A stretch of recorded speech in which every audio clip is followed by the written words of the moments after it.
Hi families, ஒரு 15 நிமிஷத்தில் சூப்பரான சுண்டல் குழம்பு எப்படி பண்ணலான்னு பார்க்கலாம் வாங்க.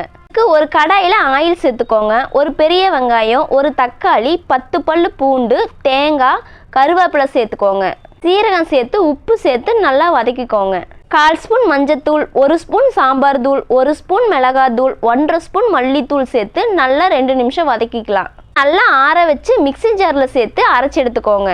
ஒரு பேனில் எண்ணெய், கடுகு, உளுத்தம்பருப்பு, கருவேப்பிலை சேர்த்து நல்லா பொரிஞ்சதையும் நம்ம அரைச்சி வச்ச மசாலா சேர்த்துக்கலாம். ஓவர் நைட் சோக் பண்ண சுண்டலை உப்பு சேர்த்து 5 விசில் விட்டு வேக வச்சு வச்சுருக்கேன், அதுவும் சேர்த்துக்கலாம். ஒரு நெல்லிக்காய் சைஸ் புளியை கரைச்சி வச்சுருக்கேன், அதுவும் சேர்த்து நல்லா மிக்ஸ் பண்ணிக்கோங்க. தேவையான அளவு உப்பு சேர்த்து ஒரு 10 நிமிஷம் மீடியம் ஃப்ளேமில் குக் பண்ணிக்கோங்க. இந்த மாதிரி எண்ணெய் பிரிஞ்சு திக்காக வரும்போது 1 ஸ்பூன் பெப்பர் பவுடர், கொத்தமல்லி சேர்த்து நல்லா மிக்ஸ் பண்ணிக்கோங்க. அவ்வளோதான். இட்லி, தோசை, சாதம், சப்பாத்தி இது எல்லாத்துக்கும் செம்ம டேஸ்ட்டாக இருக்கும். ட்ரை பண்ணி பாருங்கள். Bye bye.